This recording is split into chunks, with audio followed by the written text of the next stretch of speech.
Ashara was raised to be trusted with silence. Not the quiet of obedience. Not the quiet of fear. The older kind. The kind that keeps names alive by never speaking them aloud. In Kwenara, breath is law. Memory is currency. And history is not written. It is kept alive through bodies trained to carry it.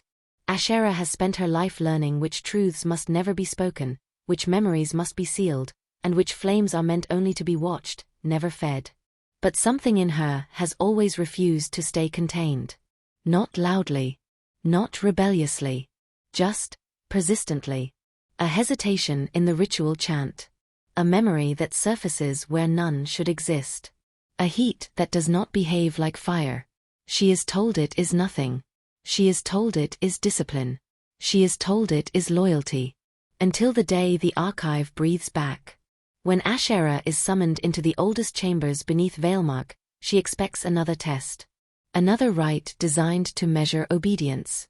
Another trial proving she can carry the Empire's silence without breaking. Instead, she finds something older than law. Something older than the throne. And something that seems to recognize her long before she recognizes it. The land remembers differently than the courts do.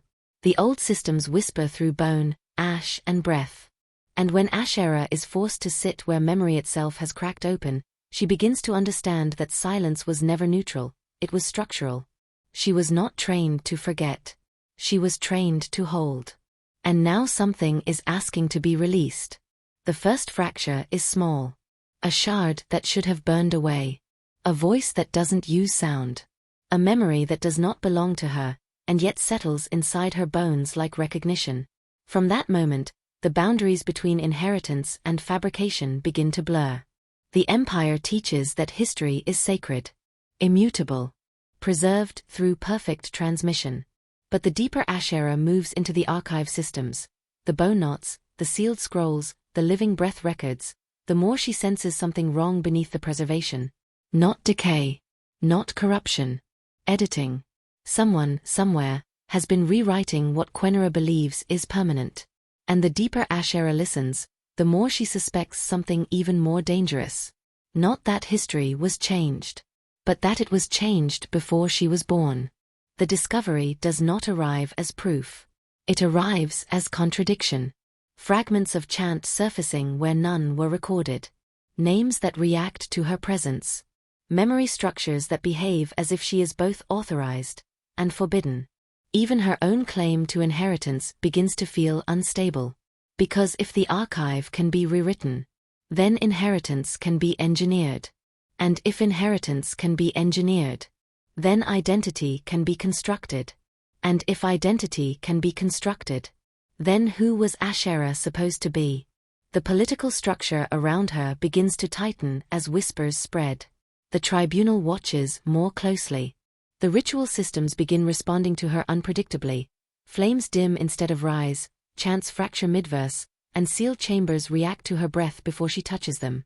She is not being rejected. She is being recognized incorrectly. And somewhere beneath the recorded histories of queens, matriarchs and councils, there are older voices. Voices that do not appear in any official archive. Voices that speak not through documents, but through interruption. Through fracture. Through silence that is too intentional to be empty. The deeper Ashara moves, the more she realizes something terrifying. The Empire does not only control memory. It controls which versions of memory are allowed to survive. And if that is true, then the past is not sacred. It is curated. Her mother's warnings about names begin to take on new meaning.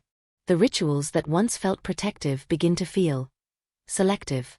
And the more Ashara listens to the land itself, to the way breath moves through bone architecture, through ash sites, through abandoned chant halls, the more she senses something waiting for her to do something no heir was ever meant to do.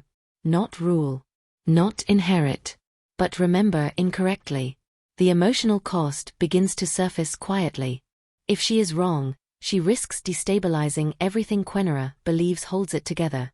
If she is right, then the empire she is sworn to protect may have been built on deliberate erasure, not of enemies, but of truths that made power unstable. And worst of all, if the archive has already been edited once, then it can be edited again. Possibly by someone who needed her alive for it to work. Possibly by someone who needed her to believe she chose this path. Possibly by someone who needed her to inherit something that was never meant to belong to her in the first place. As the first 3 chapters unfold, Ashara does not gain clarity. She gains dissonance. The more she learns, the less stable the categories of loyalty, inheritance, and memory become. The more she listens, the more she realizes silence is not absence, it is architecture. And architecture can be redesigned. But redesigning it may cost more than power. It may cost belonging. It may cost lineage. It may cost the difference between being remembered and being authored. Because somewhere beneath the empire's oldest rites, there is evidence that someone did not just preserve history.